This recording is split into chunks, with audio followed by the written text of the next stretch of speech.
네, 3,000피를 넘기는 데는 3년 5개월의 시간이 걸렸는데 내려온 데는 하루 만에 또 반납을 하고 내려왔습니다.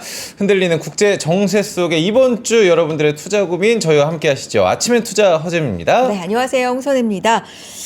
미국이 이란을 공격했고요. 뭐 이 내용은 이제 개요에 대해서는 다 아실 거고 네. 우리 시장 충격이 어느 정도 될까 사실 관심사였는데 코스피 현재 1%, 코스닥은 1.8% 하락하고 있는 상황입니다.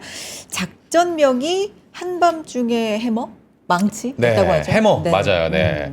근데 참 트럼프도 2주라는 기한을 주겠다라고 했는데 이틀 만에 이렇게 공격을 한 거에 대해서는 또 어떤 이야기로 변명을 할지 굉장히 좀 궁금해지는데 코스피 코스닥 내려오는 게 선혜 씨 어때요? 생각보다 좀 강하다고 느껴지십니까? 일단 코스피가 지금 1%대 넘게 하락했다가 사실은 하락폭을 계속해서 좀 줄이고 네, 있는 시도를 맞아요. 하고 네. 있거든요. 지금은 0.96% 정도 하락인데 글쎄요. 이 정도면 좀 견조하다라는 평을 작년에 많이 좀 맞았기 때문에 이 정도면 우리가 좀 맷집이 생겼다라고 저도 생각이 되는데 자 일단은 오늘 또 월요일에 남자가 나오니까 소개해드리기 전에 저희가 또 따끈따끈한 세미나 소식을 여러분들께 말씀드리고 오늘 월요일의 남자 모셔보도록 하겠습니다. 네. 이번에는 선혜 씨 인천으로 떠나보도록 하겠습니다. 맞습니다. 네. NH투자증권 인천 WM 1센터 세미나 준비하고 있는데 지난번에 인천 세미나를 요 두 조합 콤비로 하셨어요. 네. 근데 반응이 상당히 좋았다고 하고요. 사실 지금 뭐 코스피 3,000피 그렇죠. 그리고 정부에서는 4,000피, 5,000피 계속해서 시도하는 정책을 하겠다라는 이런 상황에서 아마도 지금 내 포지션을 어떻게 취해야 될까 고민이 좀 많으신 시점일 것 같은데 네. 이 두 분 만나보시기 바랍니다. 이혁진 차장님 출동하시네요. 이혁진 차장님 네. 출동하시고요. 그리고 구혜영 차장님 참 저희가 지금 방송으로도 모셔보고 싶은데 지금 현장 다니시라 너무 바쁘다고 하시거든요. 네. 자 신정부 출범 이후에 하반기 주식 투자 유망 종목 분석 같이 해보고요. 그리고 또 채권 관심 있는 분들 많잖아요. 채권 투자 여러분들 함께 또 고민 나눠보는 시간 갖도록 하겠습니다. 날짜 체크 한번 도와드리겠습니다. 7월 8일 화요일입니다. 오후 4시부터 시작이 되고요. NH투자증권 인천금융센터에서 오프라인으로 진행이 되니까 여러분들 오프라인은 선착순입니다. 네. 미리 신청을 좀 부탁을 드려보도록 하겠습니다. 링크 남겨두겠습니다. 많이 신청해 주시고요. 7월 8일 세미나 네. 두 분과 함께 시장에 대해서 실전 투자 전략 함께 하시기를 기대하겠습니다. 월요일에 남자 모셔볼까요? 만나보도록 하겠습니다. 아 정말 뭐 흔들리는 이 국제 정세 이분께 여쭤봐야죠. 이혁진 차장님 나와주시죠. 안녕하세요. 네, 안녕하십니까. 네. 차장입니다. 참 주말이 네. 조용하게 넘어갈 때가 한 번도 없는 것 같아요. 차장님 보실 예. 때. 근데 실제 트럼프가 일부러 이러나 싶을 정도입니다. 네, 이혁진 괴롭히려고? 아니요. 그건 아니고요. 네. 네, 그런 건 아니고 나스닥에 충격을 좀 덜 주고 싶은가? 네. 라는 생각으로 항상 시기가? 금요일이나 토요일날 이제 사고를 터뜨리고 네. 주말이나 월요일이나 좀 이렇게 마무리하고 왜냐하면 평균 오. 나스닥의 요일별 승률을 보면 항상 월요일이 좋아요. 네. 자, 그래서 이게 시장에 주식시장에 좀 충격을 덜 주기 위해서 이러나 하는 좀 의심도 하게 됩니다. 앞서서 우리 시장이 이 정도면 뭐 충격이 깊은 건지 네. 아니면 견조한 건지 이제 저희끼리 의견을 나눴는데 사실 이거는 시장의 의견이 좀 분분할 것 같은데 네. 말씀하신 것처럼 미국 시장 다우 뭐 나스닥 이런 본장이 아직은 전이기 때문에 네. 그 보고 반응을 보면 또 얘기가 달라질 수 있지만 지금 상황으로는 어떻게 평가하세요? 네, 사실 항상 그렇습니다. 우리나라의 변동성이 높아서 YTD를 보더라도 작년에 꼴찌, 올해 1등 네. 이렇게 맞아요. 하고 있죠. 그러니까 우리나라는 중간은 없어요. 근데 오늘 같은 경우에도 사실 보시면 이제 나스닥 UK 나스닥 같은 경우에 1.3% 정도 빠지게 나왔고 실제 오늘 이제 선물 시장에서는 한 마이너스 0.4, 0.5. 근데 우리나라는 지금 1% 거의 그렇죠. 장중에 네. 2.3%까지 좀 빠지고 있는 모습인 것 같아요. 이게 우리나라 시장의 고질적인 좀 변동성인 건데, 자 그래서 저는 마찬가지로 오늘 좀 더 많이 빠지고 내일이나 내일 모레 정도 이슈가 좀 해결이 되면 더 많이 오를 거다라고 좀 말씀을 드려요. 그리고 만약에 이번 반등은 있다라고 하면 코스피가 빠를까, 코스닥이 빠를까? 만약에 반등이 있다라고 하면 이번에 코스닥이 좀 빠를 수도 있다. 코스닥이. 예, 네. 그렇습니다. 그리고 다음 달 정도부터는 다시 한번 이제 코스피가 네. 좋아질 만한 여건들이 좀 있는데 전체적인 방향성을 제가 왜 또 우상향이라고 말씀을 드리는가를 이게 초점인데 예탁금이 좀 많이 늘었지 않습니까? 그렇죠. 근데 예탁금이 는 거는 뭐 뒤에 말씀을 드리겠습니다만 이거보다 저는 정책의 영향력이 컸어요. 근데 이 정책의 방향성과 강도가 앞으로 더 세질까? 세질 가능성이 전 너무나 높다라고 생각을 합니다. 자, 이유는 뭐냐면 정책의 방점은 7월 말에 찍혀 있어요. 네. 성법 개정안이라든지 소득세법 개정안을 7월 말까지라고 이제 보도가 나왔기 때문이죠. 자, 그런데 굉장히 이제 흥미로운 뉴스가 바로 어제 나왔습니다. 뭐냐면 리얼미터의 대통령 지지율이에요. 59%. 59%. 네. 네. 정말 이게 주식 차트랑 비슷하게 흘러가고 있습니다. 제가 나중에 시기열이 지금 짧으니까 1년 정도 뒤에 말씀을 좀 드릴 텐데 주식시장에 이제 상승률과 주가 수익률과 대통령의 지지율이 우리나라도 이제 좀 비슷해질 거라고 생각을 합니다. 그리고 그 시작이 이제 막 시작됐다라고 네. 생각을 하고 있기 때문에 그렇기 때문에 정책의 강도나 방향성은 바뀌기가 어렵다. 왜냐하면 잘 생각해 보시면 우리 이번에 정부가 들어서기 이전에 주식을 해본 사람이 한 1,540만 명 정도. 네. 근데 예탁금이 더 늘고 있지 않습니까? 자, 그러면은 올해 연중에 1,600만 명 이상을 돌파할 수도 있어요. 그렇게 되면 선거에 대마가 바뀌어 나가는 겁니다. 네. 이제 대마불사가 부동산이 아니라 대마불사가 주식시장이 된다라고 하면은 정책의 초점도 매 선거가 있을 때마다 주식시장이 될 수밖에는 없다. 실제 최근에 보시면 이제 행안부 아니면은 여러 가지 좀 법 관련해서 실제 정하거나 아니면은 그 이제 수행하는 부서들이 상법 개정안을 찬성하기 시작했어요. 이게 지금 여론이 바뀌는 거를 실무단에서도 이제 보기 시작을 하시는 거다라고 생각을 하고 있고요. 그래서 하반기에 저는 더욱더 강력한 주식시장 정책 풋 기대합니다. 근데 그게 이제 우리 주식시장이 좀 건강해질 수 있다라는 저는 상징으로도 좀 보여지는데 만약에 네. 선진국 지수, 선진시장도 네. 이 대통령 지지율과 이런 주가 흐름이 비슷하게 가나요? 미국이 대표적으로 미국이 그렇죠. 대표적으로 예. 부동산보다는 예. 증권 쪽으로. 실제 미국 같은 경우에는 트럼프가 지지율이 100일 취임 이후 지지율이 제일 빠졌었죠. 네. 역대 대통령 중에서도. 마찬가지로 100일 이후에 나스닥이 제일 많이 빠졌었기 때문에 움직임이. 왜냐하면 그 경제 모델 때문에 그렇습니다. 미국의 이제 소비는 사실상 많은 부분들이 주가 지수에 연동이 되어 있기 때문에 소비 심리 자체가 주식이 오르면은 심리가 개선이 되고 이러기도 해요.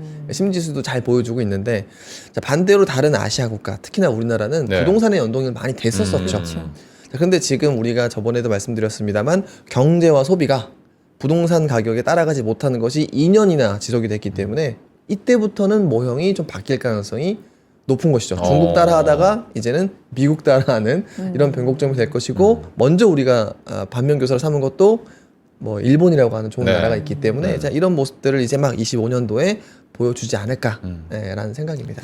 좋습니다. 이제 2분기가 마무리되어 네. 가잖아요. 그렇죠. 네, 6월도 얼마 남지 않았고 2분기 돌이켜 보면 4월 초에 상호관세 네. 기억나시죠? 네. 한으로 해서 트럼프 대통령이 네, 대대적으로 네. 이렇게 발표한 후에 맞아요. 5월, 6월, 3개월 동안 진짜 약간 극적이었던 것 같아요. 네, 맞아요. 이런 부분 좀 정리해 보고 네. 넘어가면 좋을 것 같은데요. 네. 그럼 일부를 우리 리뷰하는 시간으로 한번 네. 꾸며보도록 자, 그래서 하겠습니다. 오늘 지금 6월 말이죠. 네. 좀 있으면 우리는 하반기 전략을 세워야 합니다. 자, 그런데 항상 저는 이 전략이라고 하는 것은 역사에서 가져와야 되고, 그리고 그 역사는 리뷰에서 찾아야 된다 생각합니다. 네. 그래서 이번에 제가 상반기 리뷰를 잘 하고 이제 하반기에 대한 프리뷰는 살짝 말씀을 드리고 네. 본격적인 종목 업종 전략이나 주목해봐야 될 포인트는 다음 주 7월이 되기 직전에 저희 방송이 있으니까 그 방송을 통해서 좀 말씀을 드리도록 하겠습니다. 좋습니다. 자, 그럼 자료 하나 보시면서 말씀을 네. 드리도록 하겠습니다. 자, 이번 주는 코스피 3,000을 도달했는데 상반기 리뷰, 하반기 프리뷰를 해볼 시간이 됐다라고 말씀을 드리고요.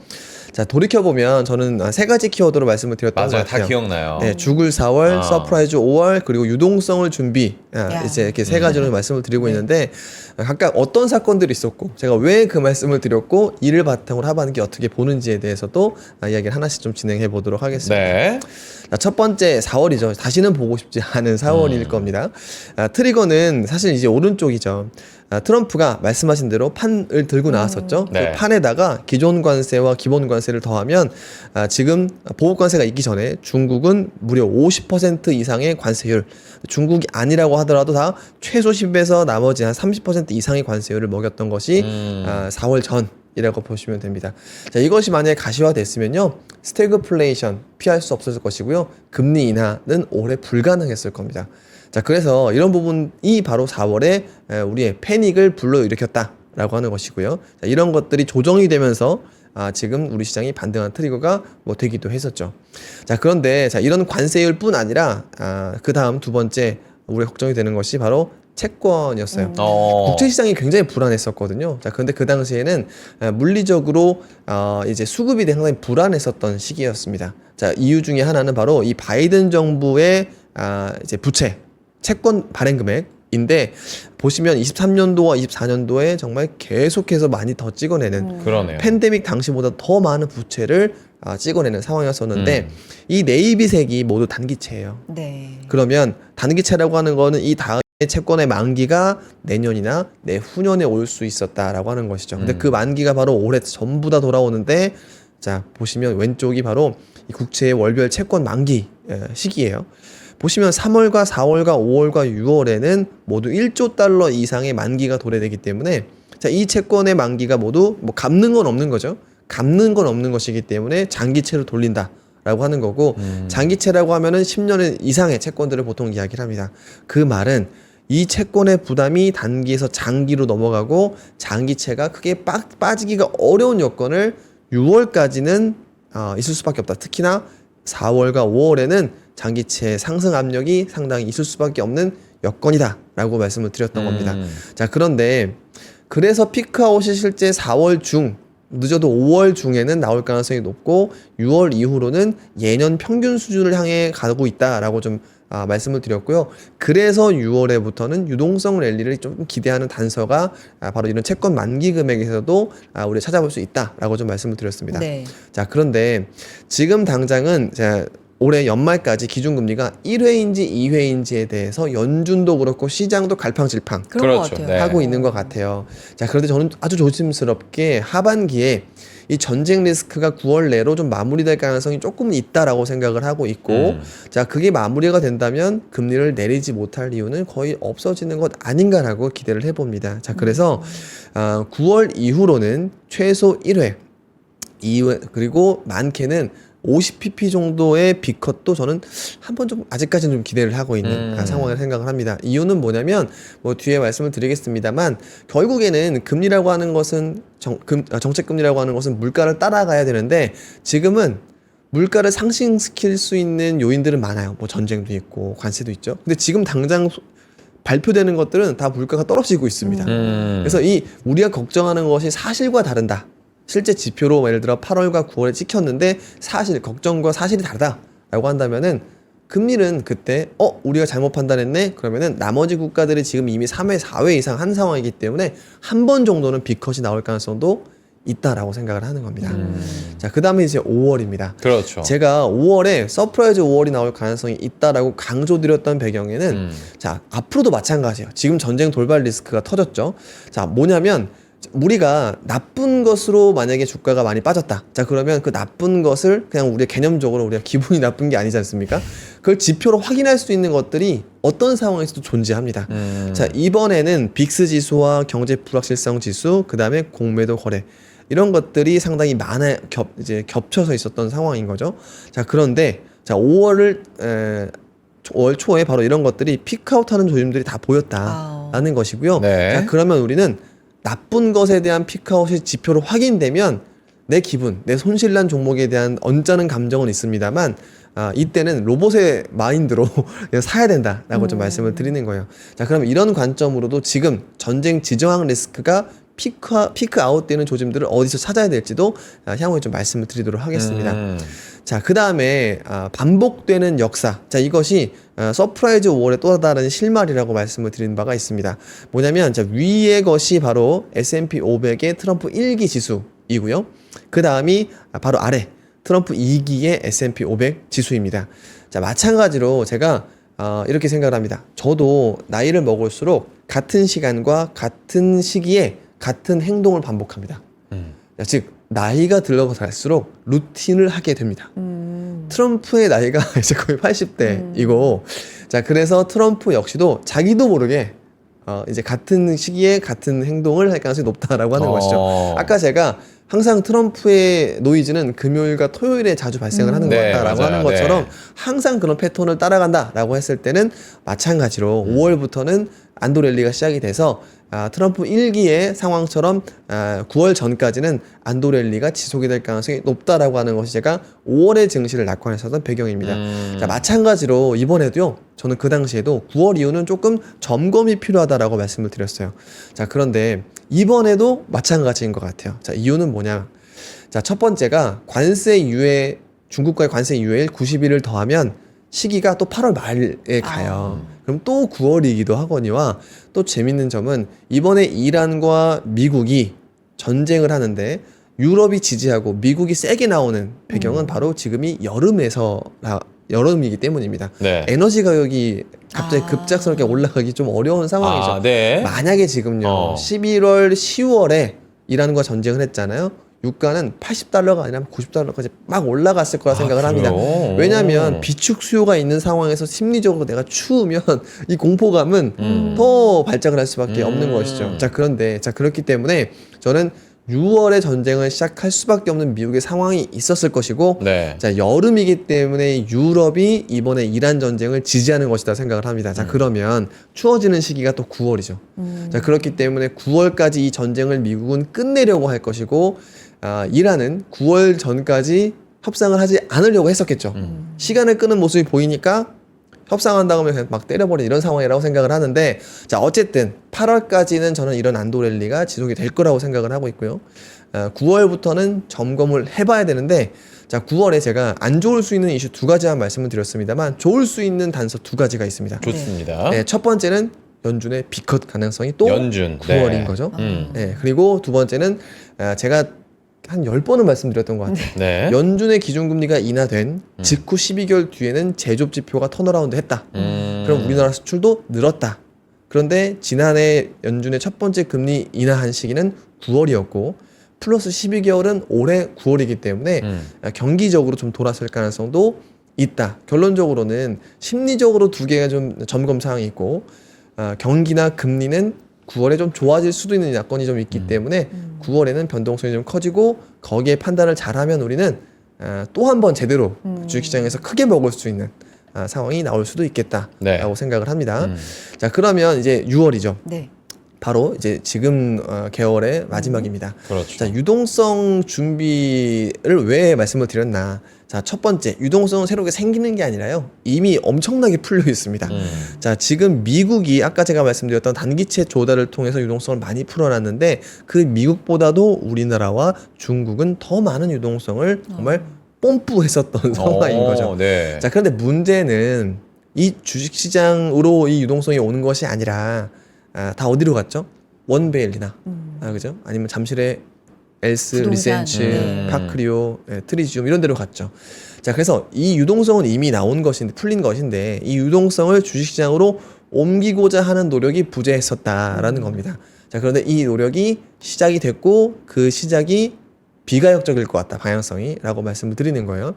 자, 그 트리거는 뭐냐면 이 코리아 디스카운트 3종 세트라고 하는 것인데 제가 이제까지 우리나라의 아주 긴 정책 역사 무시해도 될 만큼 큰 변곡점이 나왔다라고 말씀을 드립니다. 네. 만약에 이 상법 개정안이 실제 통과가 돼서 실행이 된다라고 하면은 이제 우리가 일반적으로는 이 배임이라고 하는 것이 회사의 이사 충실 의무를 다하지 않은 것이죠. 그러면은 고소와 고발의 대상이 되는 겁니다.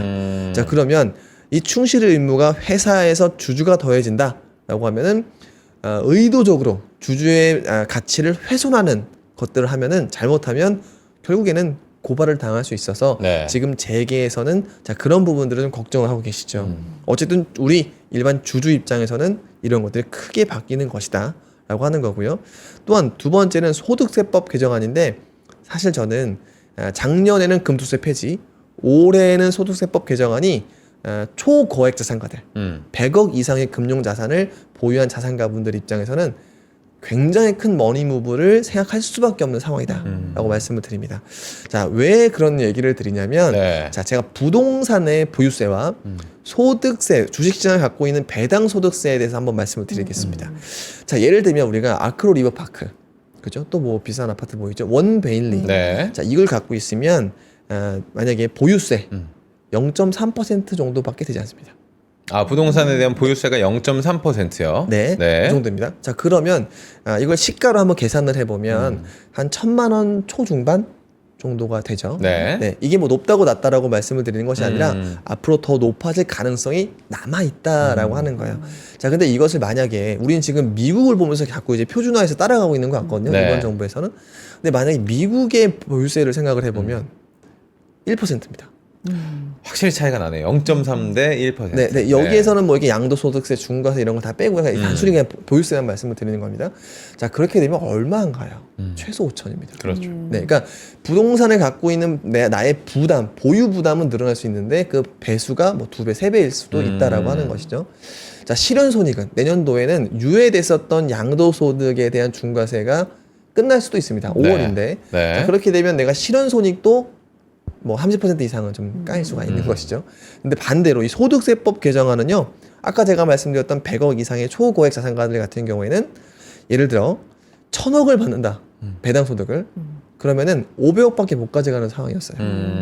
근데 지금부터는 1,000억을 벌면 거의 700억은 가져가는 자, 이런 상황입니다.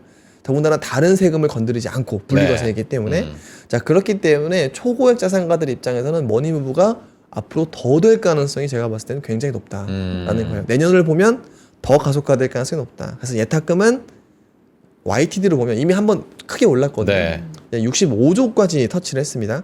저는 70조, 80조까지 충분히 갈 가능성이 높다라는 겁니다. 자, 그러면 그렇게 비슷하게 갔었던 우리 증시는 어떠했는가? 2020년도, 21년도 사이클인데 2,300에서 3,300을 갔었기 때문에 제가 뭐 그대로 지금 3,300 이상 간다라고 말씀을 드리는 것은 아닙니다만 그만한 큰 머니무브 트리거가 상법 개정안과 소득세법 개정안이다. 사실 뭐 오른쪽에 상속증여세법 개정안 같은 경우에는 일종의 지주사에 대한 뭐 테마성이라고 보시면 됩니다. 일단 특정 종목을 좋게 보이는. 자, 그런데 이 두 가지가 굉장히 중요하고 이런 것들이 7월에 해소될 가능성이 높다. 자, 라는 겁니다. 여기까지 이제 쭉 4월, 5월, 6월 지금까지 상황을 이제 정리를 했는데 이제 이런 생각이 들어요. 지난 금요일에 우리가 이 시간에 한 10시 45분 이렇게 지날 쯤에 박수 쳤거든요. 3천 딱 그때 올라갔다. 찍었다. 그리고 사실 이제 별일이 없으면 월요일에도 조금 이런 분위기를 이어서 좀 이어가지 않을까 할 수 있겠다 싶었는데 이제 주말 사이 전쟁 이슈가 또 한 번 크게 좀 불거졌고 그러니까요. 그래서 이제 여기서 궁금한 건 제가 너무 긍정적으로 생각하는지 모르겠습니다만 3,000 넘어서서 3,020까지 거의 한 2달 사이에 단숨에 간 거잖아요. 그렇죠.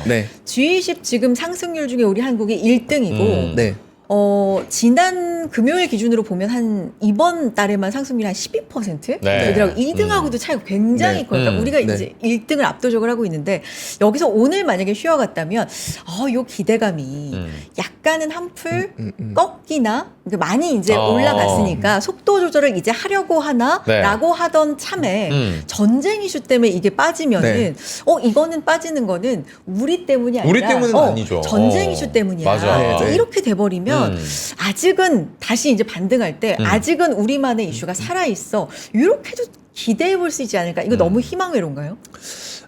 저는 이게 두 가지 면이 좀 있는 것 같은데 사실 제가 조금은 더 깊게 들어가면 방송용이 아니라 조금 더 깊게 들어가면 중동에서의 불안이 타격이 가장 큰 국가라고 하면은 한국이 보통 5손가락 안에 다 들어가요. 자, 이유는 뭐냐면 중동의 불안이라고 하는 거는 유가를 자극을 하고 그럼 기본적으로 우리나라는 재정 수지, 그러니까 무역 수지가 적자될 가능성이 굉장히 높습니다.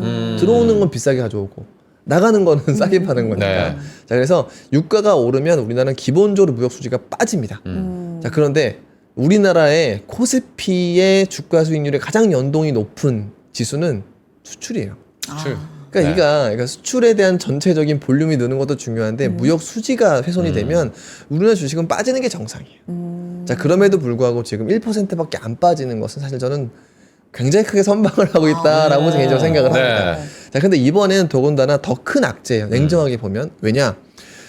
국제 유가가 자극을 받으면 미국은 손해가 아니에요. 원유 수출국입니다.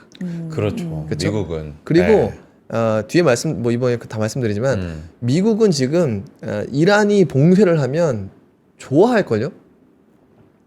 중국에 타격이 있어서 뭐 어떻게 된 그렇죠. 거예요? 이란의 어. 원유의 80% 이상은 중국으로 가요. 네. 그러니까 호르무즈 해협에 봉쇄가 되면 예. 중국에 그러면은 제가 타격이 자꾸 있다 말씀드리는 보니까. 게 이란이 정말 호르무즈 해협을 봉쇄할 수 있다고 쳐요. 네. 오만 무시하고 사우디 무시하고 다 쳐요. 음. 그럼 거기서 뭔가 이상한 거는 중국만 손해를 봐요. 아. 그 원유가 안 들어오잖아요. 결국에 때리기의 마지막은 자폭입니다, 중국이. 자폭. 그러니까 자 그렇기 때문에 이런 상황에서 이란이 호르무즈 해협을 봉쇄할 것 같아 보여도 네.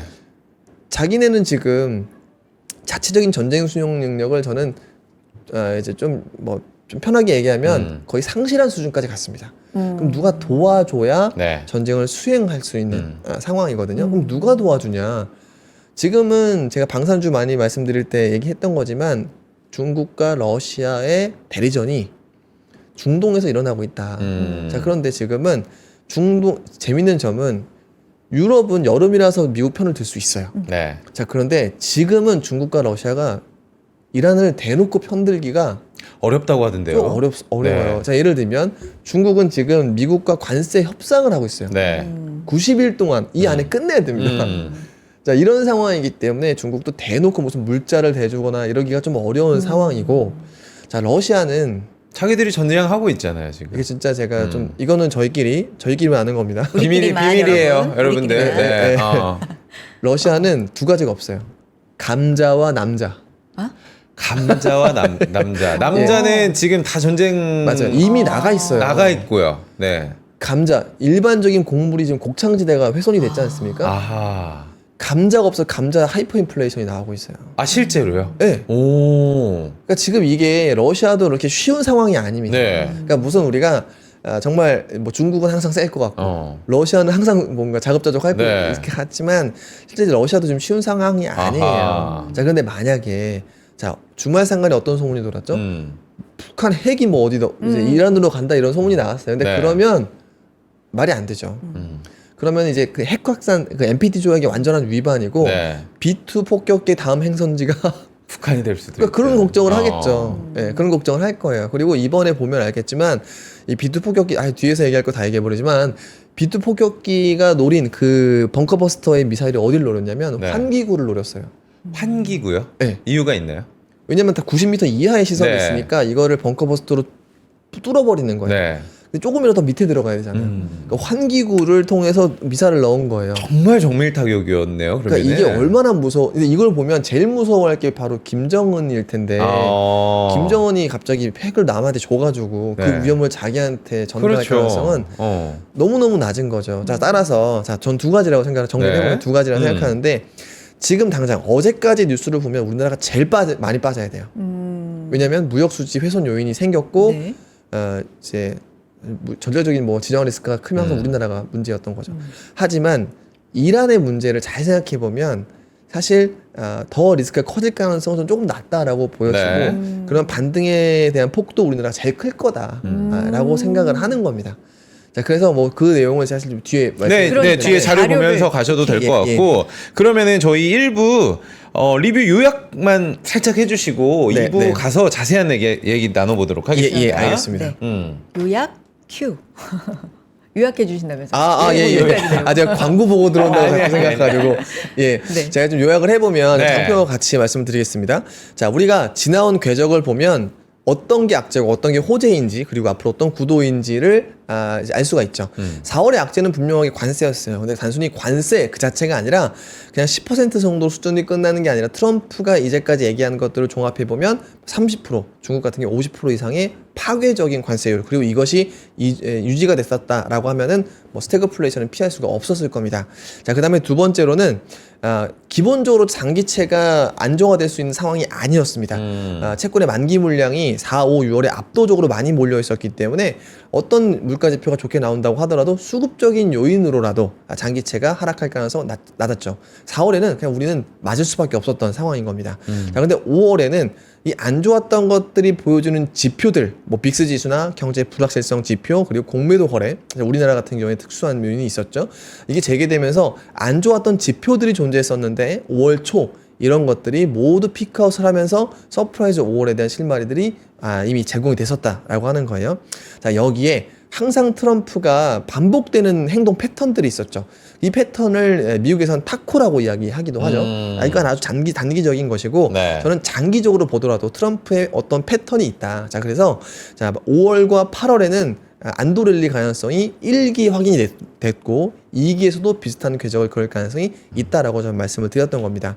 자, 진짜 중요한 것은 6월인데 네. 6월부터는 저는 우리 시장이 상대적인 강세, 유동성 랠리를 시작할 것이다라고 조금 더 도발적으로 좀 많이 말씀을 드렸었던 거죠. 이유는 뭐냐면 유동성이라고 하는 것은 제가 6월에 갑작스럽게 생겨난다라고 말씀을 드리는 것이 아니라 이미 우리나라와 중국, 아시아권에는 많이 풀려 있다. 자, 그러다 보니까 우리나라도 다 부동산으로 향했고 우리나라의 부동산을 중국인들이 와서 쇼핑을 하게 됐었던 이런 상황인 거죠. 자, 그런데 이것이 어떤 트리거로 전부 주식시장으로 갈 수 있도록 이제 리턴이 됐는데 뭐냐면 상법 개정안과 소득세법 개정안이다. 상속증여세법 개정안은 특정 업종에 대한 투자 아이디어이지만 상법 개정안과 소득세법 개정안은 우리나라 증시에 대한 디스카운트 핵심 해소 요인이기 때문에 이것이 만약에 7월 말에 가시화된다라고 하면 외국인과 고객 예탁금의 우리나라 증시 유입은 더욱 가속화될 가능성이 상당히 높다라고 하는 겁니다. 좋습니다. 네. 일부 저희가 4월, 5월, 6월에 대한 주식시장을 리뷰 한번 해주셨고요. 잠깐 광고 듣고 와서 그래서 지금 중동발 리스크가 우리 경제에는 어떤 영향을 끼칠까 조금 더 딥하게 들어가 보도록 하겠습니다. 어디 가지 마시고요. 저희와 2부도 함께 해주시죠. 광고 타임.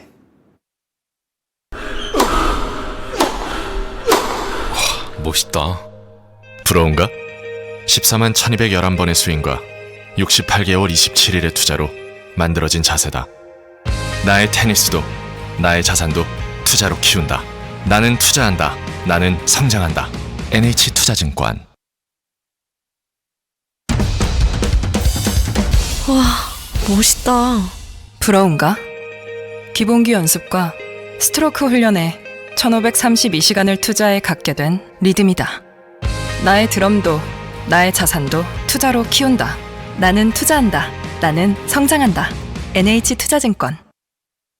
네, 아침엔 투자 함께하고 계시고요. 이혁진 차장님과 이야기 나누고 있습니다. 네. 트럼프 대통령이 사실 이틀, 3일 전만 해도 2주간의 맥시멈 맞아요. 시간이 있다 했는데 사실 이제 따지고 보니까 B2 폭격기가 그 말을 하는 순간에도 준비를 하고 있었거나 출발을 했거나 어딘가에 떠 있을 수도 있고요. 진짜. 왜냐하면 시간적으로. 37시간 동안 쉬지 않고 날아갔고 네. 공중에서 급유를 받았다고 하니까 어쨌든 좀 치밀하게 이게 다 작전이었나 맞아요. 이런 생각이 지금 와서 들기도 하는데 네. 이 얘기 좀 해주세요. 어떤 속내를 지금 갖고 있는 겁니까? 아, 네. 네. 지금 보시면 자료 보시면서 그냥 네, 그럴까요? 같이 말씀을 좀 네. 드릴 텐데 지금 중요한 건요. 미국의 참전은 이미 된 거죠. 그렇죠. 미국의 그렇죠. 참전은 악재가 맞아요. 음. 항상 저번에도 제가 테스트를 보여드렸는데 미국이 참전했었던 대표적인 전쟁이 걸프전이죠. 걸프전 때 글로벌 증시가 안 좋았었어요. 왜냐하면 미국이 정말 작정하고 들어갔던 전쟁이기 때문에 또 오래 지속이 되기도 했었습니다. 네. 그래서 결국은 미국이 참전한 것, 그게 장기화하면 증시는 별로 좋지 않다. 자, 그러면 이번에도 미국이 참전을 했는데 그 다음 미션 장기화가 되느냐. 이런 부분을 좀 봐야 되는데 그렇죠. 자, 보시면 저는 이 두 가지의 일단 첫 번째 사건을 주목할 필요가 있다. 결론은 이란은요, 저는 보통 전쟁에서 대칭적 전력과 비대칭적 무기 이렇게 두 가지로 구분이 된다라고 생각을 합니다. 근데 이 대칭적 전력은 결론적으로는 이제 군 지휘부가 생존해 있어야 뭔가 됩니다. 무기가 얼마만큼 있는지를 떠나서 근데 지금 보시면 최근에 군부와 핵미사일 기술 과학자들 암살 리스트예요. 다 돌아가셨어요. 야. 그렇죠? 뭐 누구를 편을 드는 게 아니기 때문에 이분들을 사망자로 표현하기 뭐 이런 건 어렵습니다만 네. 어쨌든 지금 그냥 군 지휘부 전체가 다 사망하셨어요. 그러니까요. 그러니까 하메네이 말고 2인자 정도 있지 나머지 다 죽었다고 보죠. 자, 근데 문제는 뭐냐면 제가 핵시설 타격을 할 것 같다라고 생각을 했었는데 이유는 뭐냐면 우라늄을 농축하고 실제 만들 수 있는 사람들도 암살을 같이 하기 시작했기 때문에 네. 이러면 미래 핵 능력을 제한하는 암살이라고 한다면 그 다음에는 현 핵 능력을 제거하기도 해야 되겠죠. 네. 그래서 그런 부분들인데 자, 실제 최근에 좀 무서운 점들은 뭐냐면 정밀 타격이라고 하는 부분들이 되게 소름 끼치죠. 자, 그런데 이런 분들이 실제 사망했을 때 어떤 식으로 돌아가셨냐면 네. 이게 뭐 참 존칭 쓰기도 어렵네요. 자, 어쨌든 아파트에 자기 자고 있었어요. 자고 있는데 그 자고 있는 침실의 외벽에서 미사일로 타격했습니다. 야, 얼마나 정확한 거야, 그러면. 근데 그게 물리적으로 되게 말이 안 되는 게 그렇죠. 그게 주소만 안다고 되는 게 아니에요. 네. 그러니까 그 미사일이 그 지점까지 위도와 경도를 찾아가는 건 가능해요. 근데 문제는 높낮이는 어떻게 하냐는 거죠. 그렇죠. 그래서 보통 드론이나 이런 애들로 그 빨간 점이나 이런 걸 찍게 돼요. 아. 보통은 네. 일반적으로 다 그렇게 합니다. 네. 전투기도 같이 할 때 빨간색으로 거기를 타격을 가서 거기로 쏘는 거예요. 아. 일반적으로 정밀 미사일은. 네. 근데 실제로 그 외벽에다가 드론이 약간 타점을 준 것 같고 거기에 좀 때리니까 문제는 다 멀쩡해요. 그 사람 자는 그 방만 터진 거예요. 야. 어머, 그럴 수가. 정말 원점 타격이네. 그러니까 진짜. 이게 누가 안심할 수 있겠냐는 거예요. 그러니까 어. 그래서 실제 지금 최근에 뉴스들 외신 뉴스를 보면 첫 번째 예를 들어 참모총장이나 사령관이 죽었어요. 그럼 다음 사람이 될 수 있잖아요. 될 사람이 일단 죽었어요. 같이 네. 똑같이 되자마자 네. 암살됐고 그 다음에는 될 사람이 또 있을 거잖아요. 거기에 편지를 보내는 거예요. 그 다음은 너라고. 그러면 누가 할 수 있겠습니까? 그러니까 그러니까요. 지휘할 사람이 없는 거예요, 이제. 그러니까 저는 이제 기본적으로 대칭적인 전력은 이란이 좀 냉정하게 보면 좀 어려워졌다라고 네. 하는 것이고 남은 게 이제 비대칭 전력 바로 핵 무기죠. 네. 그런데 이게 지금 B2 폭격기가 이게 뜰 줄은 사실 아무도 몰랐는데 B2 폭격기가 떠서 벙커버스터로 뚫어서 제거가 거의 된 것처럼 보이죠. 자, 그래서 이제 만약에 한두 가지의 가능성은 그냥 미사일만 빼서 다른 데서 뭐 쏠 수 있는 능력 정도 가지고 있는 거 네. 빼면은 핵을 대규모로 양산할 수 있는 능력 자체는 좀 제거가 된 것 아닌가라고 생각을 해볼 수 있는 거죠. 자, 그런데 자 지금 네. 이게 중요한 게 아니라 그럼 우리가 지금 공포스러워 하는 것은 뭘까? 결국에는 전 두 가지라고 생각을 합니다. 호르무즈 해협을 봉쇄하거나 네. 그리고 향후에 좀 이제 러시아나 중국이 지원해가지고 이렇게 세계 대전으로 번지거나. 자, 근데 첫 번째 실제 주말에 뉴스가 나왔죠. 호르무즈 해협을 봉쇄한다라는 이라는 의회의 승인이 났다. 그러니까 이란 의회 승인 이후에도 또 한 번의 그 네. 의결이 있다고 절차가. 하더라고요. 네, 맞습니다. 이제 최고 지도자라고 네. 해야 되나? 이 승인이 맞아요. 있어야 네. 되는 거죠. 자, 그런데 의회는 할 수 있어요. 네. 그래서 이 그 해협을 떠다니는 배들의 숫자를 보는 사이트가 있어요. 네. 지금도 그 나중에 제가 뭐 링크라도 올려드릴 수 있으면 좋은데 지금 봤거든요. 배 숫자가 똑같아요. 오늘 아침에도 혹시 몰라서 봤어요. 똑같아요. 아직은 전화가 뭐 네. 왜냐하면 잘 생각해 보시면 호르무즈 해협을 봉쇄한다라는 건 무슨 의미일까요? 그 가서 무슨 그 줄 같은 거 치는 게 아닐 거잖아요. 네. 미사일로 때릴 준비한다라는 거예요. 가면 아, 네. 그러면은 심리적으로 정말 뭔가 무서우면 배 숫자가 줄어드는 게 전 정상이라고 그렇죠. 생각을 하거든요. 네. 근데 완전 똑같아요. 어. 그러니까 해운사들 입장에서도 그 가능성을 굉장히 낮게 본다라고 네. 하는 것이고 보험사에서도 재보험사에서 아무 얘기를 하지 않아요. 그래서 저는 그래 저희가 일반적으로 생각하는 이 호르무즈 해협 봉쇄 자체가 이란에 대한 자폭이고 네. 동맹국을 생각하지 않더라도 지금 전쟁을 장기화하려면 무슨 돈이 필요해야 되는데 이란의 경제 자체는 석유를 팔아서 돈을 버는 경제인데 이걸 막아놓고 어떻게 전쟁을 하겠나. 결국에는 뭐 이런 부분들입니다. 자, 그리고 또 하나는 이란 시장이 주말 동안 열리는 시장이 있어요. 바로 이스라엘인데 네.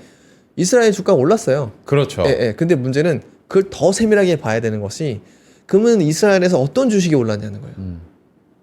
흥미롭게도 뭐가 올랐어요? 방산이 빠지고 금융이 올랐어요. 방산이 빠지고 금융이 올랐다. 이거는 우리가 생각하는 것보다는 이상하잖아요. 반대의 성격 아닌가요? 그러니까 일반적으로 방산이 급등을 하고 네. 그다음에 금융주는 전부 빠져야죠. 금융 불안이라고 하는 것은 그렇죠. 전쟁이며 근데 실제로는 방산이 좀 빠지고 지수 종목들이 많이 올라갔던 측면이 좀 있었고 반도체 같이 빠졌고요. 자, 그래서 그런 부분들이 있어서 이제 시장은 전쟁 자체보다도 산업 내 유불리 이런 것들을 좀 보는 것이고 확전이나 장기화보다도 지금 이란이 전쟁 능력을 많이 소실해서 장기적으로 끌고 갈 능력이 좀 부재한 것 아닌가라고 시장은 판단한 것 같다라고 그러면 저희가 앞서 1부에서도 리뷰를 해봤으니까 이 전쟁의 리뷰일 것인지는 모르겠지만 이라크 전쟁이 있었잖아요. 2003년. 네. 벌써 20년이 넘었네요. 맞습니다. 네. 그때 주가 흐름은 네. 충격을 받았나요? 아니면은 그래도 잠깐 하고 반등을 쭉 올라갔을까요? 너무 감사합니다. 네. 왜냐면 제가 말하다 보니까 그 다음 장표가 뭔지 까먹고 있었거든요. 제가 바로 보고 있어요. 네. 감사합니다. 네. 예. 실제 제가 그래서 많이들 보여드리고 있는 장표가 바로 이라크 전쟁이에요. 미국이 참전한 대표적인 전쟁 이거니와 지금의 상황과 데칼코마니인 것들이 있다. 네. 자, 보시면 뭐냐면 이 당시에 2003년도 2월 말 대통령이 취임했죠. 네. 이 당시에는 노무현 대통령이었습니다. 아, 노무현 대통령. 즉 그 직후 한 달 뒤 이라크전이 본격적으로 공식적으로 시작이 됐다라는 네. 거예요. 자, 그러면 지금의 상황과 되게 아이러니하게도 되게 비슷하죠. 6월에 대선이 있었고 6월 중순 말에 전쟁이 네. 시작이 됐으니까 이때랑 되게 비슷하다고 보는 겁니다. 자, 그러면 코스피가 노란색이고요. 그 다음에 파란색이 유가예요. 네. 우리가 걱정하는 건 이 두 가지니까요. 자, 보시면 대통령 취임으로 반등하기 시작했고요. 이때 상승 배경은 외국인 수급이었어요. 그러니까 직전까지의 어떤 그 정치 공백에 따라서 외국인이 좀 잠잠하다가 대선이 이제 된 다음에 취임 이후에 외국인 좀 재유입되기도 했었고요. 더 중요한 건 유가죠. 유가는 공식적인 참여일이 거의 고점이었습니다. 자, 그래서 지금처럼 유가가 단기 발작을 할 수 있습니다만 지금 당장은 좀 심리적인 영향이 크다. 그래서 걱정하는 것이 사실화되지 않는다라고 하면은 저는 네. 유가가 마냥 올라가기는 어렵고 실제 계절적으로 여름이기 때문에 올라가는 폭도 제한이 되지 않을까라고 생각을 하는 겁니다. 그런 가운데 우리 시장 코스피 3,000 다시 회복하고 있고요. 다시 회복했네요. 거봐요. 네. 거봐요 해주시는데 낙폭 다행입니다. 상당히 줄이면서 지금은 0.7% 하락 3,000선에 있는 상황. 네. 오늘도 사실 많은 분들 지금 시장에 대한 이런저런 이야기 해주고 계십니다만 강한 종목, 가는 종목은 가요. 네. 네. 특히나 뭐 금융주 일부 그리고 인터넷, 네카오 그리고 뭐 두산 에너빌리티 강하고요. 스테이블 코인 관련주도 아하. 강하고 네. 뭐 관련된 거는 계속 좀 역시나 가는 중동 모양이에요. 리스크 때문에 또 영향받는 것들도 그러네요. 올라가고 있죠. 네. 유가나 해운 에너지 같은 부분들도 올라가고 있는데 아직 뭐 전쟁 리스크 뭐 반영이 된 건 아니겠지만 네. 저희가 해외 업앤다운 종목 흐름 좀 한번 살펴보고 더 이야기를 나눠보도록 네. 하겠습니다. 사실은 제가 장표를 몇 개 추가했는데 네. 그 장표 전 버전인 것 같아요. 아, 그래서 그래요? 제가 네. 말로 좀 대체할 것도 그냥 좋습니다. 말로 네. 대체를 하도록 하겠습니다. 자, 기본적으로 해외 리뷰 먼저 보시면은 결국에는 지금 에너지 불안, 자, 이런 것들을 뭐 이큐티나 이렇게 에너지 프로젝트 하는 기업들 주가 상승으로 좀 이제 보여줬었고, 네. 그 다음에 암호화폐, 음. 즉 스테이블 코인, 지니어스법이 유발한 스테이블 코인 관련한 이제 랠리는 코인베이스가 서클과 함께 받아먹는 상황인 것 같습니다. 두 회사가 이제 거의 지금은 스테이블 코인의 한 몸이라고 생각하시면 네. 됩니다. 자, 그런 상황에서 도쿄 전략이 이제 미국 철강사를 인수한 다음부터 최근에 주가가 좀 강세를 보이고 있기도 하고요. 자, 그런데 죄송합니다. 일본 제강이 도쿄 철강이 그런 상황이고, 그 다음에 도쿄 전력이 이제 에너지나 실적 배당 이슈로 좀 주가가 좀 상승을 했었습니다. 자, 반대로 이 반작용이죠. 페이팔이나 비자, 자, 이런 종목들이 아하. 스테이블 코인 관련한 피해주로 언급이 되고 있어요. 네. 저는 근데 이런 것들이 되게 트럼프 정부의 한 가지 색깔이라고 보여집니다. 일종의 모모모 마피아, 모모모 카르텔, 이런 것들을 굉장히 부수는 데 노력을 많이 하는 것 네. 같아요. 페이팔 마피아, 그다음에 카드사 카르텔, 이런 것들이 있는데 이 직전에도 유나이티드 헬스케어, PBM 카르텔, 이런 것들을 자꾸 이제 공격을 하는 것이죠. 자, 그래서 이런 부분들 피해주들이 좀 빠지고 있는 상황이다라고 하는 것이고, 또 하나는 지금 미국에서 바이오텍 관련한 중국의 경쟁, 이런 것들이 부스트를 해주기 시작했어요. 네. 바이오생물물 보안법을 재추진할 뿐만 아니라 중국의 지금 진짜 장점은 중국의 우리나라로 치면 식약처, 미국으로 치면 FDA 같은 곳이 있는데, 여기 임상기간이 미국보다 거의 한 12달짜리가 있으면 거의 한두 달로 좁혀주는 게 있어요. 그렇게 네, 빨리 엄청나게 진행된다면서요. 빨라요. 그래서 네. 미국도 지금 이걸 하려고 합니다. 그러다 보니까 중국에 있는 바이오텍들이 시노바이오나 야오밍 바이오텍 이런 것들이 좀 빠지고 있다라고 보시면 될 것 같아요. 네. 그다음에 국내 같은 경우에는 마찬가지로 스테이블 코인 수혜주가 강세를 보이고 있는 상황이고, 친환경 업종, 그러니까 결국에는 또 한 가지 맥락이죠. 보조금 주는 건 안 해. 그죠? 관세 높여서 뭔가 하면은 할게. 이런 것들이, 그래서 친환경 업종들이 지금 다 같이 좀 부진했었던 상황인데, 저는 2차 전지 업종은 단기 바닥은 온 것 같다. 네. 좀 조심스럽습니다만 생각을 합니다. 이유는 뭐냐면 본질적인 경쟁력 회복은 아니고요. 에코프로 BM이나 이런 게 실적들을 보면 올해 2분기 잘하면 흑자전환 가능성도 있어 보이는데, 흑전을 하면 다시 뭘 할까요? 이전 상장 가능성이 있죠. 그렇게 되면 이전 상장의 D-30일 정도부터는 좀 반등하는 모습들이 보이기 때문에 네. 2차 전지 업종도 저는 반등 시그널이 좀 왔다. 바로 직전에 1월에는 어느 정도 올랐냐면 바닥에서 30% 올랐습니다. 그러니까 이제 지난 주말 되기 전에 10% 올랐고 오늘 좀 4% 빠졌으니까 20에서 22% 정도는 더하기 빼기 하면 어느 정도 좀 반등 가능성이 있다라고 생각을 하는 것이고요. 네. 태양광이나 이런 것들이랑은 좀 별개 이야기입니다. 자, 근데 반대로 올라간 종목들은 역시나 이제 인터넷 종목들이 많죠. 야. 자, 그런데 여기에는 일장일단 있다고 생각을 합니다. 정말 패러다임 시프트에 대한 기대감도 있지만 그 패러다임 시프트를 빼면 주가가 더 올라갈 만한 것들은 없기 때문에 네. 공격적으로 주식 투자를 하시되 언제든지 나올 수 있을 만한 어. 뒷구비도 하시면 좋을 것 같은데 이것이 만약에 대통령 트레이딩이라고 한다라고 하면은 트럼프 트레이드는 60일 같습니다. 그러니까 7월 말, 7월 중순부터는 조금 이제 뒤꿈치를 힘을 주고 이제 뒤에 물러날 생각도 해야 되지 않을까라고 생각을 합니다. 네. 자, 그 다음에 이제 주요 종목들 한번 리뷰를 말씀드리면 첫 번째가 뭐 코인베이스, 서클 이런 종목들이 올라가고 있고 네. 기존의 카드사, 페이팔의 주가가 빠지고 있어요. 자, 왜 이럴까? 자, 그러면 원래 다음 주 장표를 보여드리겠습니다만, 자, 그러면 지금 스테이블 코인이라고 하는 건 도대체 뭐냐? 너무 많이 듣는데 에. 정말 완벽하게 이해가 되기 그쵸? 너무 힘들어요. 그러면 지금 그 CBDC라고 하는 네. 디지털 화폐랑은 뭐가 다르냐 맞아요. 인 건데 제가 이거 두 가지를 몇 가지 키워드로만 구분 지어드리겠습니다. 자, 디지털 화폐는 정부 중앙은행이 발행하는 건데 네. 자, 그 신용은 정부가 보장을 하는 것이죠. 결국에는 정부가 발행하는 화폐를 디지털화했으니까 자, 그럼 그 발급 주체는 누구냐? 마찬가지로 정부가 하고 이제 중앙화냐 아니면은 탈중앙화냐 완전한 중앙화인 네. 거죠. 이게 기본에 이야기하는 CBDC의 개념이고 그럼 누가 하느냐? 뭐 디지털 위안화라든지 디지털 유로 이런 것들이 좀 언급이 되고 있는 상황이죠.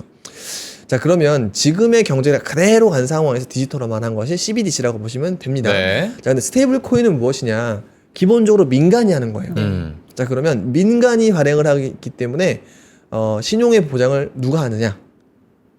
신용 보증을 국채로 할 수밖에 없는 거예요. 국채라든지 네. 현금 이런 것들을 디파짓을 들고 있어야 담보로. 그죠. 신용이 보장이 되고 그런 거 담보로 쓸 수밖에 없는 거죠. 국채혹은 달러겠네요. 그러면. 그럴 수밖에 없습니다. 네. 이제 자, 그렇게 하라고 하는 건데 자, 그러면 기존에 USDT가 있고 USDC가 있어요. 네. 예? 그러면 뭐가 다르냐? 뒤에 T는 테더라는 회사고요. 네. C는 서클이라는 회사인데 상대적으로 예전에 왜 바이낸스와 코인베이스처럼 상대적으로 USDT는 약간 제도적으로 약간 2단화예요. 그래요. 정부 제도권을 하는 것들에 대해서 자꾸 이제 논란들을 만들기도 합니다. 근데 네. 지금 규모는 제일 크지 않아요. 압도적으로 그죠. 점유율이 한 85% 정도 됩니다. 그러니까요. 자, 그런데 작지만 앞으로 커질 거라고 기대하는 것이 바로 서클이에요. 네. USDC인데 얘들은 거의 대부분의 자산이 미국의 단기채입니다. 자, 그리고 되게 친정부, 친제도인 거죠. 그리고 여기에 파트너가 바로 코인베이스인 네. 거예요. 자, 그러다 보니까 앞으로 당장에는 USDT 커지겠지만 서클이나 코인베이스 쪽이 앞으로 되게 커지는 것 아니야? 라고 기대를 하는 것이고 그러다 보니까 이쪽이 커 나가시는 건데 자, 그러면 우리 궁금하죠.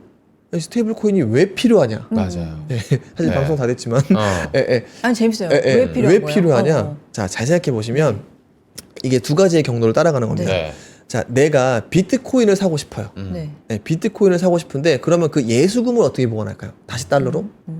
거래에 수수료는 어떻게 할 거예요? 그리고 뭔가 우리가 예금을 통해서 파생 상품도 만들 수 있죠. 네. 기본적으로 우리 일반적인 상품도 코인도 똑같죠.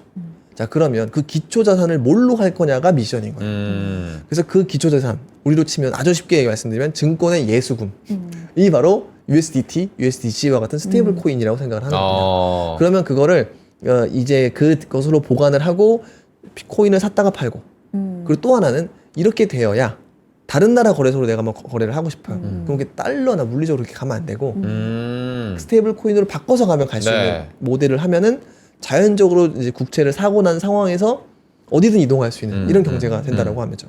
자, 그럼 이건 투자 관점이고 두 번째는 이걸로 뭔가 돈을 쓸 수도 있겠죠. 그렇죠. 그러면 이 돈을 어떻게 쓰냐? 우리가 가서 마트에서 사는 게 아니에요. 이걸 민간 기업이 발행을 하고 그 민간 기업에서 NFT처럼 그 회사에서 물건을 사게끔 만드는 네. 거죠. 예를 들면 아마존 스테이블 코인이다. 그러면 아마존에서 쓸 수 있게 만들면 되는 거죠. 그러면은 스테이블 코인으로 바꿔서 아마존에서 쓰고 거기에다가 뭐 다른 비트코인도 투자하고 이렇게 된다라고 하는 거죠. 네. 즉 암호화폐 시장으로의 경제로 들어가기 위한 입구가 바로 이 스테이블 코인이고, 자, 이걸 해보니까 비트코인을 펌프시키겠다는 게 아니라 네. 민간 기업에서 똑같이 스테이블 코인을 만들면 그걸 그대로 소비까지, 그러니까 실사용 가치도 만들 수 있는 건 아닌가? 라고 하는 개념이 사실상 이 스테이블 코인의 태초 배경이다 라고 하는 것이죠. 근데 그 기준에는 기본적으로 뭔가 스테이블한 자산에 스테이블한 형태를 만들어야 되는데 그게 달러인 거죠. 네. 그래서 제가 그래서 이게 된다라고 했을 때는 재밌는 점은 이제까지 정부의 이제 양적 완화 조치라고 한다는 거는 채권을 많이 발행을 해서 푸는 거잖아요. 근데 이런 건 지금 제가 민간이 발행을 한다 말씀드렸는데 그 말은 조폐공사가 민간으로 살짝 가는 거예요. 아, 그 성격과 뭐 어떤 기능이 잠깐 민간으로 가는 느낌인가요? 그렇죠. 그러면은? 민간에서 네. 발행을 하는 거라고 말씀드리니까요. 그러니까 이제 만약 스테이블 코인을 아마존에서 발행을 하고 뭐 애플에서 발행을 하고 만약 이렇게 된다. 네. 근데 민간에서 발행을 하는데 실제 그 돈의 유동성이 어디로 흘러 들어오냐면 결국에는 국채로 들어오니까 아, 그러겠죠. 관리 감독만 잘하면 예, 그 관리 감독이라고 하는 것은 그 스테이블 코인 안에 국채가 잘 들어가 있는지만 확인하면 되는 거죠. 그렇게 되면 유동성이 풀리더라도 국채 금리는 좀 안정이 될 수 있다라고 하는 아이디어로 지금 이런 구조가 되는 상황이기 때문에 네. 어쨌든 자 그렇기 때문에 이게 투자 가치가 아니라 이제 소비 쪽으로 넘어오는 것 아니냐고 하는 생각들이 생기고 그러다 보니 페이팔, 비자, 마스터카드가 피해라고 좀 얘기를 하고 있는 거다. 피해다. 네. 라고 왜냐하면 하는 거죠. 우리는 이미 신용카드 뭐 이렇게 결제 맞아요. 체계가 되어 있는데 이제는 새로운 체계가 맞아요. 들어서는 거니까. 잘 생각해 보시면 네. 우리는 원화로 어디든 쓸 수 없잖아요. 그렇죠? 미국 가서 이거 환전해야 되잖아요. 네. 환전 비용 생기죠. 그래서 우리 뭐 쓰죠? 카드를 카드. 쓰잖아요. 신용카드를 쓰죠. 네. 그게 USDT의 개념이랑 크게 다르지 않습니까? 제가 봤을 때. 네, 그러니까 그런 개념이기 때문에 똑같은 모델이 이제 카드가 아니라 스테이블 코인으로 이렇게 하려고 하네. 그럼 피해는 페이팔이나 비자나 예, 이런 마스터카드가 되는 거 아니야? 라고 생각들을 하는 거죠. 예, 그래서 그런 부분이기 때문에 지금의 이런 상황이 되는데 그래서 제가 원화 스테이블 코인이 과연 그렇게 큰 수요가 있을까? 그러니까 저도 지금 시간이 없어서 그걸 여쭤보고 싶은데. 그 다음 주에 제가 다음 주에 한번 프리뷰를 이야기해 주시죠. 시간을 네. 많이 할 때 좀 이렇게 말씀 좀 드리도록 하겠습니다. 맞아요. 지금 얘기하다 보면 네. 궁금한 게 네, 네. 계속 생겨나기 맞아. 때문에. 저는 이것 네. 때문에 또 지금 가상화폐 시장도 좀 궁금해요. 네, 네. 이게 또 그 기반으로 간다고 하는데. 사실 따지고 보면 이게 비트코인이 올라야만 가능한 건 아니긴 합니다. 그래서 그런 부분은 좀 뒤에 말씀을 드리겠습니다. 또 따로. 알겠습니다. 그리고 두 번째는 하도록 하고요. 네. 예, 오늘 여기서 마무리해야 되겠네요. 마무리는 해주시는데 네. 정말 중요한 자료가 있으시면 네, 좀 네, 말씀 좀 네. 해주시죠. 아니요, 한 그다음에 5분 남았어요. 아, 예, 예. 오. 그 다음에 바로 네. 이제 TKO 홀딩스라고 있어요. 네. TKO 홀딩스가 재밌는 게 갖고 있는 파이프라인이 UFC랑 WWE 프로레슬링. 오, 너무 좋아하죠. 입니다. 자, 근데 이 기업이 최근에 주가가 엄청 올라가고 있어요. 네. 근데 이 기업이 다른 이제까지의 OTT 그리고 다른 엔터사들과 다른 점은 바로 직접 자기가 모든 컨텐츠를 컨트롤 가능하고 창작의 고통이 상대적으로 덜하게 그냥 UFC는 계속 UFC를 하면 돼요. 그렇죠. 시리즈 1부터 100까지 하면 됩니다. 선수들만 바꿔서. 프로레슬링도 마찬가지죠. 그런 부분들이 좀 있다라고 하는 것이고 이 UFC가 돈을 많이 버는 가장 좋은 예가 하나 있어요.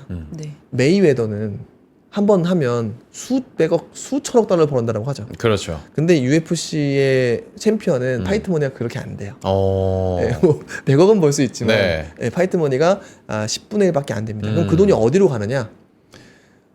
복싱은 메이더한테 많이 가는 거고 네. UFC는 UFC로 많이 가는 겁니다. 아, 네, UFC가 기본적인 많이 가져가는군요. 수익성이 되게 달라요. 네. 그래서 콘텐츠당 수익성이 30% 넘습니다. 자, 그렇기 때문에 이런 것들이 있는데 자 그래서 실제 지금 이 TKO 홀딩스가 복싱도 진출하려고 합니다. 복싱 시장이 너무 큰 걸 이제 보니까 네. 우리도 한번 해보자라고 해서 프로레슬링 그다음에 UFC 그다음에 이제 복싱까지도 진출을 해보려고 하는 네. 이런 모습들. 그래서 엔터테인먼트라고 하는 것이 실제 채널도 누구나 다 즐기는 것이니까 넷플릭스나 뭐 누구나 다 이제 퍼블리싱 하려고 하잖아요. 네. 핵심 파트너 중 하나가 또 넷플릭스이기도 합니다. 자, 그래서 자, 이런 부분들이 수요는 많고 공급은 얼마든지 할 수 있으면서 수익성 자체도 좋기 때문에 자, 이런 TK홀딩스 주가가 좀 올라가고 있다. 그렇죠. 자, 이런 부분들 말씀드리고 또 하나가 저는 마지막으로 이제 보여드리고 싶은 것 중에 하나가 바로 요건데 네. 뭐냐면 지금 인적 분할로 올라가는 거 이제 지주사들이 올라가는 것은 저평가 해소예요. 자, 그런데 최근에 보면 지주사가 아닌데 복합회사도 주가가 엄청나게 많이 올라가고 있어요. 네. 복합회사란 기존에 잘 나가는 산업이 있어요. 네. 예를 들어 방산 엄청나게 주가가 올라가요. 또는 전력기기 주가가 많이 올라갔어요. 자, 그런데 그 사업을 그 회사의 사업 부분 중에 일부인 회사들. 실제 전력기기가 엄청 올라가는데 효성중공업은 과거 보면은 절반은 전력기기, 절반은 건설이었어요. 네. 주가 급등했고, 자 풍산, 방산이 엄청나게 올라가고 있죠. 근데 여기는 탄약이라고 하는 회사를 사업부로 갖고 있어요. 네. 이 두 가지가 뭐냐? 저는 말씀드리는 것은 자 인적 분할에 대한 요구 또는 상상이 반영이 돼서 밸류에이션 갭이 기존의 순수한 퓨어한 기업들과 붙고 있는 상황입니다. 자 그런데 그러면은 이 비슷한 상황이 어디가 또 최근에 올라오고 있는가? 현대인프라코. 네. 자 뭐냐면 원래 굴삭기예요. 근데 25%는 엔진입니다. 그 엔진이요. 엔진 어디다 쓰냐? K2 흑표전차. 현대 로테나에 납품을 합니다. 아하. 자 그러니까 여기도 비슷한 컨셉의 주가가 이제 막 올라가기 시작하는 거 네. 아닌가라고 생각을 하는 것이고 마찬가지로 인적 분할에 대한 상상이나 요구 이런 소문 때문에 이런 리밸류에이션 모드들을 보이지 않을까. 자 이게 좀 굴삭기는 제가 그냥 한 가지 컨셉으로 말씀드리면 재미있는 점은 전쟁이 갑자기 돌발적으로 종료가 될 수 있죠. 갑자기 휴전이 될 수도 있죠. 그러면 제일 많이 올라가는 게 굴삭기예요. 네. 자, 그렇기 때문에 이 현대인프라 같은 경우에는 좀 재밌는 포인트는 방산도 하는데 그 반대급부인 굴삭기까지 한다라고 하면은 그냥 뭐 양수겸장 이런 컨셉의 종목들이 있는데 네. 굴삭기뿐 아니라 이런 종목들을 찾아가 보시면 좋지 않을까 하는 생각입니다. 마무리로 정말 짧게 코스피가 네. 이제 오늘도 이렇게 3천 회복하고 네. 네. 견조한 모습을 네. 보여주고 있는데 우리가 이제 어느 정도 올라가면 PBR 한 배 이제 왔어. 네. 맞아요. 뭐 네. 이런 시점에선 또 어떤 의사결정을 할까가 상당히 궁금해지잖아요. 거기까지만 말씀해 주실까요? 또 한 번 감사합니다. 지금 제 장표를 제가 좀 이해도가 떨어져요. 네. 아유, 아닙니다. 네. 근데 제가 이거 맞아 말씀을 반드시 드려요. 자료 한번 보시면 이것만 네. 마무리하도록 하겠습니다. 자, 지금 우리가 PBR 1배라고 해서 걱정하시는 분들이 되게 많아요. 감속 내지는 피크아웃도 걱정하는 분들이 되게 많습니다. 제가 그 장표를 항상 보여드리는데 뭐냐면 글로벌 주요 증시의 세로 PBR 가로가 EPS 그로스 25년도입니다. 12개월 포워드로. 자, 그렇게 보시면 PBR이 우리가 위치가 어딘지 앞으로 돈을 버는 속도가 남들보다 빠른지를 볼 수 있는데 자, 우리는 보시면 EPS 그로스 같은 경우에는 죄송합니다. 이거 뒤집혔네요. EPS 그로스 같은 경우에는 되게 높은데 PBR로는 이렇게 낮은 상황인 거예요. 아, 네. 네. 자, 그러면 우리가 어느 정도까지 상승 여력이 있다라고 보냐면 저는 얘네들 모집 그룹까지는 가야 되는 것 아닌가라고 생각을 하는 그러니까 거죠. 지금 보실 때 가로가 PBR로 지금 보면 되는 바뀌었어요. 거죠? 오타입니다. 아. 가로가 PBR. 예, 지금 제가 이거 수정본을 드렸는데 네. 지금 여기 뭐 이상한 것도 써 있죠. 어쨌든 간에 여기가 PBR이고 네네네. 여기가 EPS 네. 크로스예요. 네. 그 말은 PBR은 낮고 올해 12개월 포워드로는 성장률은 높다라고 하는 겁니다. 자, 그러면 우리는 여기까지 끌려 내려가지 않을까 생각을 하는 것이고 네. 근데 성장률이 유지가 되면은 만약에 수출이 9월부터 더 좋게 되면 그냥 이렇게 횡이동하는 겁니다. 횡이동. 자, 그래서 우리가 만약에 1.5만 맞춘다라고 하면은 지금 갖고 계신 종목들의 수익률은 어마어마하겠죠. 지금은 내리면 안 되는 겁니다. 끝을 보고 내려야 되는데 그 끝은 1차적인 결과는 9월 정도 한번 나오지 않을까라고 네. 하는 것이고 우리 증시가 PBR 1배 많은 분들이 자 PBR 1배를 3,300 정도로 가정을 많이 하시더라고요. 그것도 100% 맞는 말은 아니에요. 데이터별로 3,000과 3,300 사이입니다. 자, 그런데 3,300부터는 우리가 그럼 못 갈 것이냐? 그런 상황이 아니라는 거죠. 뭐 때문에 지수 수익률, 그러니까 지수의 실적만 보더라도 급작스럽게 감속해야 될 이유가 없는 거예요. 자, 그러면 이게 EPS 그로스를 나오게 하는 분야가 어디냐? SK하이닉스였습니다. 기여도로 보면 SK하이닉스 많아요. 또 하나는 갑작스럽게 감소가 될 수 없는 이유는 이거 올린 게 다 방산, 조선 이렇게 수주업들이에요. 수주업들이 갑자기 어떻게 있는 수주가 있는데 이게 수익이 갑자기 떨어지기는 어렵죠. 경기와 무관하게. 자, 그래서 우리 지수가 앞으로 매력을 더할 것들은 더 많다. 라고 생각을 하기 때문에 흔들릴 때 약간 용기를 가지고 원래 제가 자주 말씀드리는 게 있죠. 말에서 내리는 거는 위험한데 빨리 달리는 말에서 내리는 건 진짜 위험한 거예요. 아, 정말로요. 채팅창에 그런 얘기 네. 안 그래도 예. 오늘 해주시더라고요. 아, 그래요? 네. 네, 저도 시청자분들께서. 지금 쩔뚝쩔뚝 거리고 있습니다. 맨날 달리는 말에서 뛰어내려가지고. 그러게요. 자, 오늘 여기까지 듣도록 네. 하겠습니다. 이혁진 차장님 오늘도 고맙습니다. 고맙습니다. 예, 감사합니다. 네, 아이고 오늘 또 이혁진 차장님께서 우리 2분기 리뷰도 해주시고 스테이블 코인 다음 주에 조금 더 준비해 주신다고 하니까 제가 더 공부하는 시간 여러분과 함께 준비를 해보도록 하겠습니다. 코스피 지금 낙폭 많이 줄여서 0.6% 좋다, 하락 좋다. 삼천, 삼성까지 그래도 네. 회복해주고 있는 상황인데 끝까지 오늘도 시장 잘 지켜봐야 되겠고 오늘 밤에 또 미국 시장도 내일도 잘 지켜볼 필요가 있을 것 같네요. 미국 시장은 어떤 그림일지. 그러게요. 네, 많은 분들 또 미국 주식 관심 있으신 분들은 오늘 저녁에 확인 한번 해주시고요. 저희는 내일 또 돌아오도록 하겠습니다. 고맙습니다. 감사합니다.